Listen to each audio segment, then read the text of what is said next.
talvez nossa perspectiva de ocidental tem uma visão mais aproximada do que é o personagem. Então, por exemplo, você citando, tem o Chupeleiro Louco, que é um personagem do Lewis Carroll, né? Mas assim, são tantos roteiros, é uma obra tão extensa, você tem aí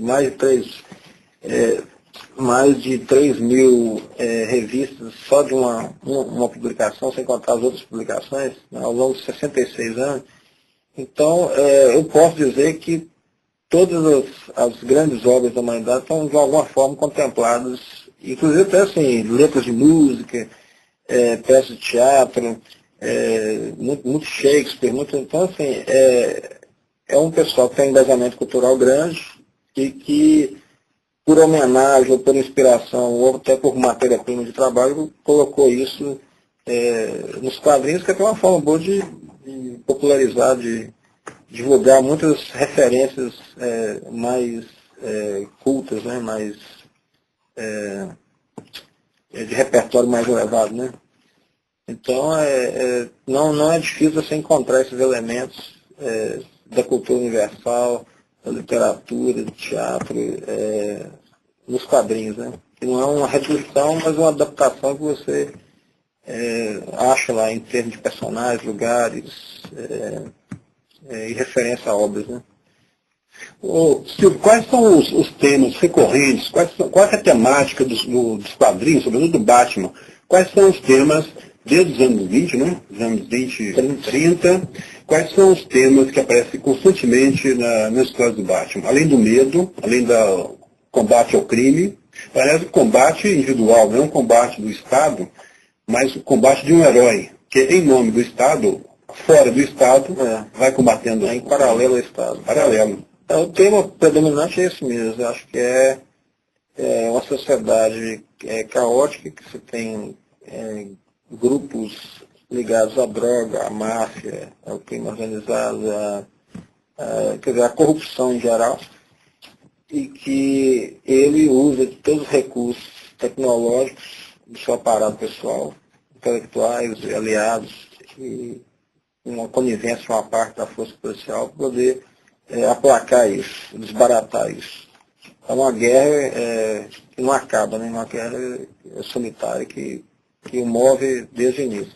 Agora, em paralelo a isso, você tem, até pelo apetite da indústria cultural em adaptar, em reproduzir, o Batman foi o personagem mais testado da indústria cultural. Então você tem ele enfrentando alienígenas, ele enfrentando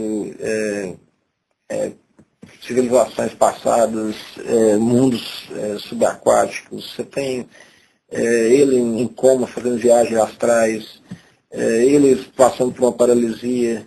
Então, enfim, os roteiros, recentemente, por exemplo, influenciado pelo livro do Dan Brown, do Código da Vinci, tem ele em busca do Santo Grau.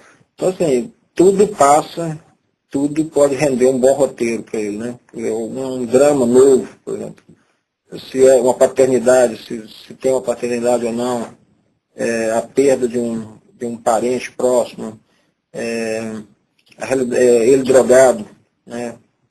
Tentando fugir das drogas. Então, assim, ele foi submetido a várias situações com roteiros bem variados, um leque bem variado e com personagens também, com características bem variadas, que cada um é um desafio diferente para ele. Ele combate a corrupção não só, né, entre os criminosos tradicionais, mas também no próprio Estado. Ele denuncia o próprio aparelho do Estado como incapaz, não só de combater o crime, mas também o próprio aparelho do Estado cheio de personagens criminosos. Ele, nesse sentido, as histórias de quadrinhos, eles reproduzem aquilo que a gente vê na prática, né? Quer dizer, a corrupção presente em todas as instituições, digamos assim, maior ou menor grau, e com a cidade grande, de grande porte, uma metrópole, isso tende a escapar ao controle, né? Então ele denuncia isso, e não só denuncia, como também toma uma atitude por si próprio, né? Talvez um gesto autoritário, individualista, né? De tentar corrigir aquilo que ele acha que tem que ser corrigido, com o apoio da sociedade ou não, né? Torcendo para que a sociedade o apoie que acaba apoiando, né, na verdade. A sociedade em geral acaba apoiando aquele tipo de postura de uma pessoa que está fazendo aquilo que a maioria gostaria de fazer, mas não tem condição de fazer. E o nome da cidade dele, Gotham City? Por que esse nome? Muita gente acredita que seria por causa da palavra gótico, né? Seria a influência do gótico. Mas, na verdade, Gotham era um apelido de Nova York, né? As primeiras histórias se passavam em Nova York e o primeiro roteirista, né, o Bill Finger, que é um co-criador de Batman, ele acabou batizando uma certa história colocando o nome de Gotham City. E hoje qualquer pessoa que for a Nova York ele pode perceber que a cidade tem muito de Gotham City, tanto no visual quanto nas referências da Gotham, né, que é um apelido mesmo da cidade, né, é outro apelido da Big Apple. Né. É interessante, visualmente também, a própria cidade é um personagem de todas as histórias, como foi o Metrópolis, Fritz Lang, em 1923, 22, 23. A estética do Metrópolis, do filme, do Fritz Lang, é muito semelhante à estética dos quadrinhos, das grandes metrópoles dos quadrinhos.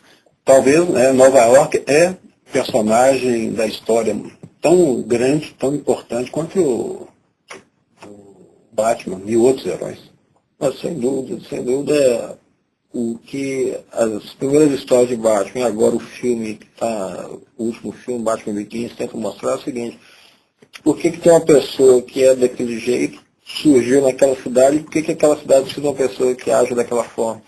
Então, a Nova York, que inspirou o Batman nos anos 30, ainda tinha muito gangsterismo